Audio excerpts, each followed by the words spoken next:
በኢትዮጵያ በግብርናው ዘርፍ ምርትና ምርታማነትን ለማሳደግ ከሚከናወኑ ተግባራት የኩታ ገጠም እርሻ አንዱ ሆኖ ይቀመጣል። በአንድ በተወሰነ አካባቢ ያሉ አርሶ አደሮች መሬታቸውን በተበጣጠሰ መልኩ ከማልማት ይልቅ በጋራ በማልማት ምርታማነትን የሚያረጋግጡበት ነው ኩታ ገጠም አሰራር። የኩታ ገጠም እርሻን ተግባራዊ በማድረግ ውጤታማ ከሆኑ አካባቢዎች የማዕከላዊ ኢትዮጵያ ክልል ቀቤና ልዩ ወረዳ አንዱ ሲሆን ልዩ ወረዳው በ2018 የምርት ዘመን በጠቅላላ በጤፍ ከተሸፈነ 16500 ሄክታር ማሳ 12500 ሄክታር የሚሆነው በኩታ ገጠም ለምቷል። ከጤፍ በተጨማሪ በቆሎን በክላስተር በማልማት በሄክታር በአማካኝ 86.5 ኩንታል እንደሚገኝ ነው የልዩ ወረዳው ግብርና ጽሕፈት ቤት የሚገልጸው። በልዩ ወረዳችን ዋና በግብርና ላይ የሚሰሩ በተለይ በሰብል ልማት ላይ ትልቁ ቦታ የሚይዘው የጤፍ ሰብል ነው። ቀደም ብሎ ሙሉውን አጠቃላይ በ23ቱም የገጠር ቀበሌዎች ጤፍን በክላስተር እየተሰራ የመጣበት ሁኔታዎች አሉ እስከ አምና ድረስ። አሁን ላይ በቆሎንም በክላስተር ደረጃ ማምረት የጀመርንበት አጋጣሚ አለ።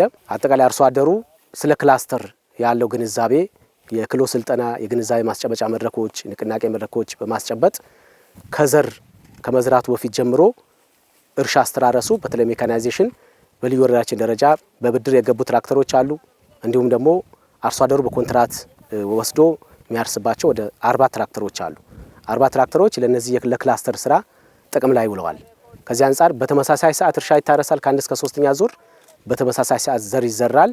እስከ ምርት አሰባሰብ ድረስ በተመሳሳይ ሰዓት ስራውን እየተሰራ ያለበት ሁኔታ አለ። የአካባቢው አርሶ አደሮች ክላስተርን በመጠቀም ማልማታቸው ከቀደመው ጊዜ በተሻለ ምርታማነትን ማረጋገጥ አስችሎናል ነው ያሉት። ኩታ ገጠም አሰራር ለአርሶ አደሩ በተቀናጀ መንገድ ሙያዊ ድጋፍ፣ የግብዓት አቅርቦት እንዲያገኝና ከብክነት የተላቀቀ ምርት አሰባሰብ እንዲከተል የሚያደርገው ነው። ከትላንትና ለውጥ ዛሬ ላይ ያለው ቀላል አይደለም። ለምን ትላንትና ከመጀመሪያ እስከ መጨረሻ ያለው በሬ ነበር የሚደክመው። ዛሬ ትራክተር ነው የምናሳርሰው። ትራክተር አርሶ ትራክተር ገልብጦ በሬ አሙቆ ሲቀጨው የሚገኘው ጥቅም ቀላል አይደለም። በአንድ ሄክታር ከ17 እስከ 18 እስከ 20 ሊገባ ይችላል። ወሳኙ ጥንካሬ ነው። ከዛ በፊት ከ12 እስከ 14 ባለው ይጫወት ነበር። ክላስተር ጥቅሙ ደግሞ በኩታ ገጠም አንድ ላይ በመዝራት ተባይም ሲገባ አንድ ላይ ለመከላከል ያመቻል። የልዩ ወረዳው ግብርና ጽሕፈት ቤት በምርት ዘመኑ 38000 ሄክታር መሬት በበልግና በመኸር ወቅት በዘር መሸፈኑን ይገልጻል። እንዲሁም አርሶ አደሩ ሰብሎችን አፈራርቆ በማረስ በአንድ ማሳ እስከ 5 ምርት እንደሚመረት ነው የገለጸው። ወደ 38000 ሄክታር መሬት በዘር በመኸርና በበልግ በዘር የተሸፈነ ነው። በዛ ውስጥ ጤፍ አለ፣ በቆሎ አለ፣ ማሽላ አለ፣ ቦለቄ አለ፣ በርበሬ አለ። እንዲሁም ደግሞ አሁን የመስኖ ልማት ስራ እየሰራ ነው ጎን ለጎን። ያ ማለት እያንዳንዳቸው መሬት ይዛሉ ማለት አይደለም። አንዱ በተነሳበት ሪቮልቭ እያደረገ ነው። ካለን ማሳ ምናልባት በደን የተሸፈነና አንዳንድ ገደላ ገደል የሆኑ ቦታዎች ለዚህ ለሰብል ልማት ምቹ ያልሆኑ ካለው ቆዳ ስፋት 1% የሚሆን ለግብርና ስራ የማይመቹ ቦታዎች አሉ፣ በተለያየ የተፋሰስ ስራ የሚሰራባቸው። ከዛ ውጪ ይሄ ለግጦሽ ተብሎ የሚቀመጥ ነገር የለም። አርሶ አደሮቹ ምርታማነታቸውን ለማረጋገጥ የኩታ ገጠም አሰራር እንዳገዛቸው በማንሳት ለአብነት በጤፍ ምርት በሄክታር እስከ 18 ኩንታል እንደሚያገኙና ከበፊቱ የ5 ኩንታል ብልጫ እንዳላቸው ተናግረዋል። ሆኖም ባገኙት ምርት ልክ ትርፋማ እንዳይሆኑ የመንገድ መሰረተ ልማትና የገበያ ትስስር ላይ ችግር እንዳለ ያነሳሉ። ያመረትነው እህል አሁን የገበያ ጉዳት አለብን። አሁን የገደለን ገበሬውን እዚህ አካባቢ ላይ የገደለን ገበያ የለንም።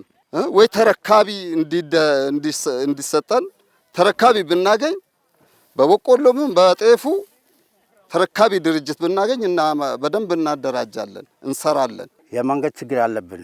በጣጢስ ሰው ሰርብ ቀበሌ ገበሬ ማህበር ልዩ ጎጡ ዘርፎ መንደር በተባለ አርሶ አደሮች በራሳቸው ጉልበት ጀምሮ ሳያጠናቅቁት የቀረ መንገድ አለ።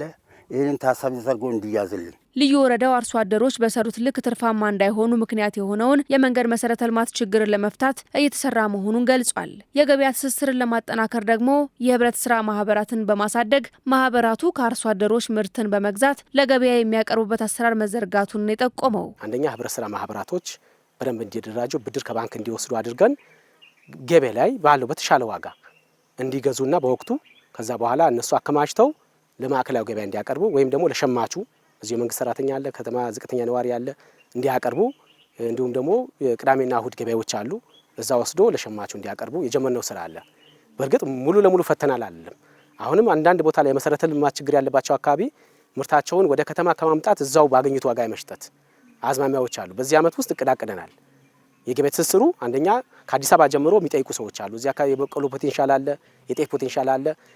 ይሄን አክል ኩንታል ይኖራቸዋል ወይ ገበያ ትስስር ከፈጠን ብሎ አሁኑ ጀምሮ የጠየቁን ሰዎች አሉ። ስለዚህ እነዚህን ደግሞ አርሶ አደሮችን መልምለን አስቀምጠናል። ወቅተው ከወዲሁ ለነሱ እንዲያስረክቡ ማለት ነው። ሰፋፊ የክላስተር እርሻ ለምርትና ምርታማነት እድገት የላቀ ሚና የሚጫወትና ቴክኖሎጂን መሰረት ያደረገ አሰራር ለመከተል እድል የሚፈጥርም ነው።